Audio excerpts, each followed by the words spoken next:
Selamat pagi, bertemu lagi dalam Curahan Hati Perempuan. Masih bersama saya Maudy Kusnai dan juga dua panelis saya. Selamat pagi Mbak Oki Setiana Dewi. Selamat pagi, assalamualaikum ibu-ibu. Semoga sehat. Amin, ya, lagi sibuk dengan 3 I-nya ya. Islam itu indah. Karena Ustaznya lagi nggak ada, mudah-mudahan tetap bisa segar di sini. Mbak Vera, sehat? Alhamdulillah, makin lebar malah sebetulnya saking sehat. Bahagia namanya Mbak Vera. Gini Mbak Vera, Mbak Oki dan juga pemirsa di rumah ya. Ada yang mengatakan gini, cintailah orang tuamu dengan sungguh-sungguh. Karena cinta orang tua itu tidak pernah menghadirkan air mata kesedihan. Begitu katanya. Tapi berbeda dengan sahabat perempuan kita pagi hari ini yang mengalami KDRT dari kedua orang tua. Artinya dari bapak dan ibunya sejak berusia 4 tahun. Bagaimana kisahnya? Saya panggilkan dulu sahabat perempuan kita, Rosa. Selamat pagi Rosa. Terima kasih sudah datang ya. Halo, apa kabar? Terima kasih sudah hadir. Ya. Silakan Mbak Rosa duduk di sini. Rosa, sekarang usianya berapa? 23. Rosa sendiri mengirimkan email ke Curahan Hati Perempuan ingin cerita bahwa pernah mengalami kekerasan dari usia balita. 4 tahun. 4 tahun? Iya. Apa yang terjadi pada saat 4 tahun itu? Saat saya berusia 4 tahun, saya mengalami kekerasan verbal, kekerasan fisik. Kalau kekerasan fisik itu pas saya usia 4 tahun, saya mengalami pernah mau dibunuh. Mau dibunuh? Iya, Sama ibu. dengan tindakan apa misalnya? Waktu itu gara-gara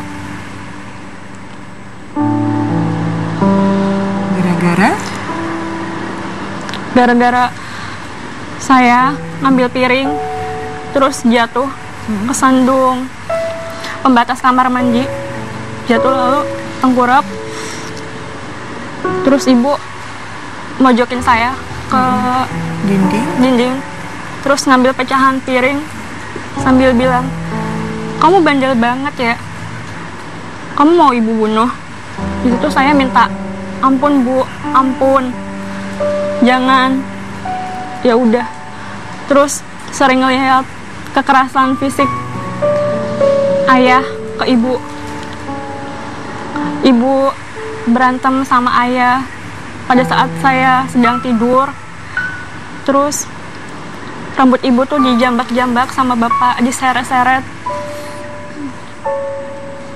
Di situ posisi perasaan saya usia 4 tahun udah merasakan kekerasan verbal, kekerasan fisik,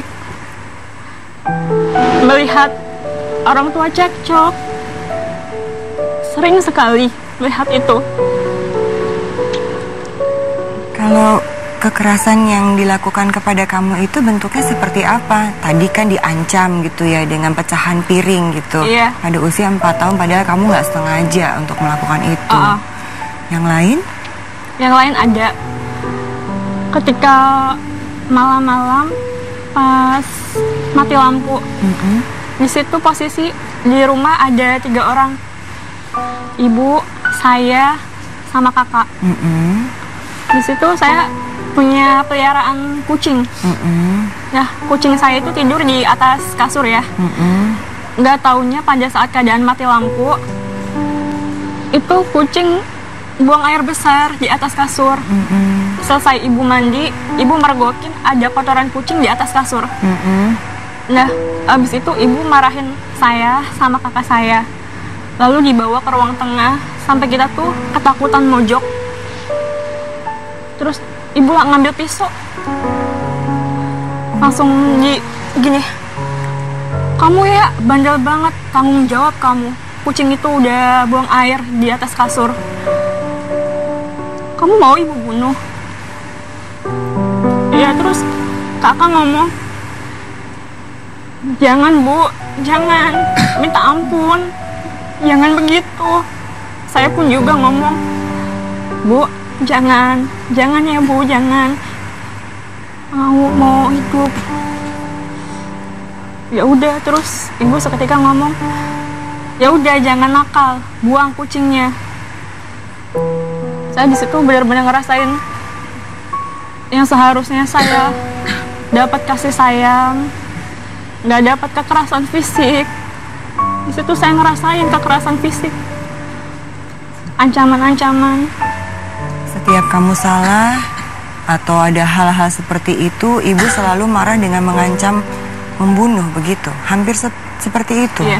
Hanya pada saat kalian kecil saja, pada saat usia balita itu, atau pada saat remaja masih berlanjut? Sampai saat ini. Sampai saat ini masih? Masih. Terus pas saya usia 5 tahun kalau nggak salah, posisi saya nggak pakai baju, cuma pakai celana segini. Mbak Maudi tentu tahu ayunan yang dari kain. Iya. Saya minta dibuatkan sama ayah. Saya bilang sama ayah, ya buatin ayunan yang dari kain. Tapi ayah malah marah-marah, terus mendorong saya hingga saya tiarap. Lalu dia ngambil tambang yang buat jemuran, dicambuk ke saya. Dicambuk ke kamu? Iya. Di punggung gitu? Iya, sampai merah, dicambuk. Saya sampai bilang, Pak, ampun, ayah ampun, udah jangan.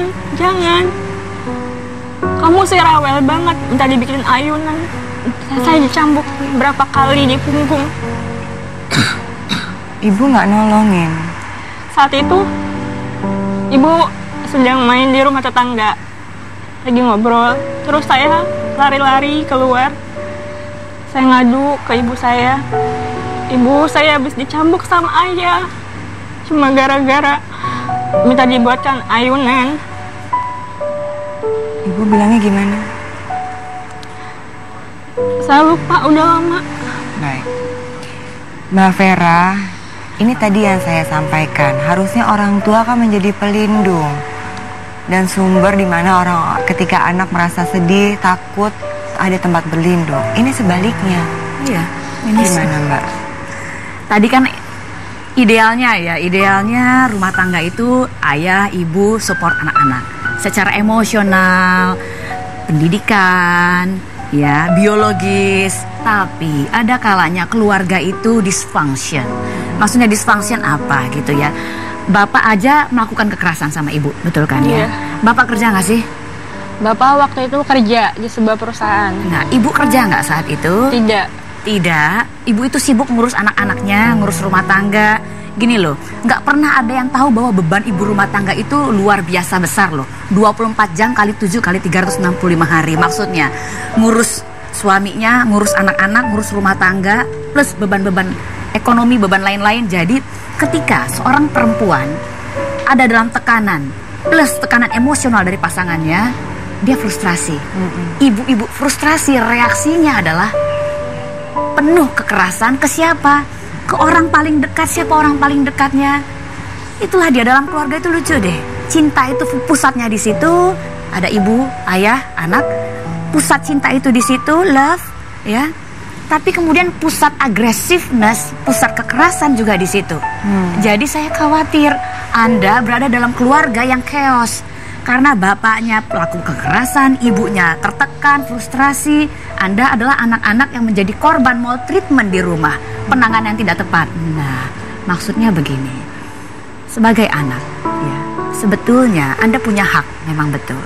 Namun dalam situasi seperti ini, ya, Anda memang jadi korban, sayang. Bukan korban orang tua, karena orang tua Anda pun korban. Ibu Anda adalah korban situasi ayah dan keluarga yang rumit. Ayah Anda pun korban dari situasi ekonomi yang sulit, sebagai rakyat yang sulit gitu loh. Jadi kita semua dalam kondisi ini adalah korban. Ya. Begitu Mbak Maudi, sulit. Mbak Oki? Ya, Idealnya kita menginginkan baiti janati, rumahku adalah syurgaku. Kita pulang ke rumah, tempat berteduh dari panas dan hujan, tempat mendapatkan kasih sayang, tempat saling bercengkrama satu sama lain, mendapatkan nasihat dari ayah dan ibu, berkeluh kesah, dipeluk, dibelai, dicium. Itu idealnya baiti janati. Namun ada beberapa kasus ternyata rumahku nerakaku. Justru mendapatkan nerakanya itu ada di rumah. Kenapa? Karena anggota keluarganya tidak menjalankan fungsinya dengan baik. Ayahnya tidak menjalankan imam dengan baik, dan ibunya juga tidak menjalankan fungsi sebagai seorang ibu bagi anak-anaknya dengan baik. Kita paham betul bahwa sebenarnya ibu adalah pendidik pertama dari semua pendidik. Bahwa ketika ibunya baik, dia bisa memberikan arahan yang baik untuk anak-anaknya menjadi baik, anak baik, masyarakat baik, jadi generasi yang baik. Tapi kalau ibunya sudahlah tidak memberikan pendidikan agama yang baik kepada anaknya, penuh dengan kekerasan-kekerasan. Jadi keluarga ini terbiasa dengan kekerasan, sehingga khawatirnya pasti nanti ada dampak ke depannya. Dari kecil anak-anak yang peniru paling ulung ini, apa yang dia lihat dia tiru, apa yang dia dengar dia tiru. Dia lihat betul ada kekerasan, kata-kata kasar, kata-kata jorok, sehingga hati-hati berkata seperti itu, berbuat seperti itu, karena itu akan berdampak ke masa depan anak. Lihat nanti karakter anak, ada dampaknya dari kekerasan itu. Baik, ini akan menarik sekali untuk kita bahas lebih lanjut lagi, dan untuk itu tetaplah bersama kami dalam Curahan Hati Perempuan sesaat lagi.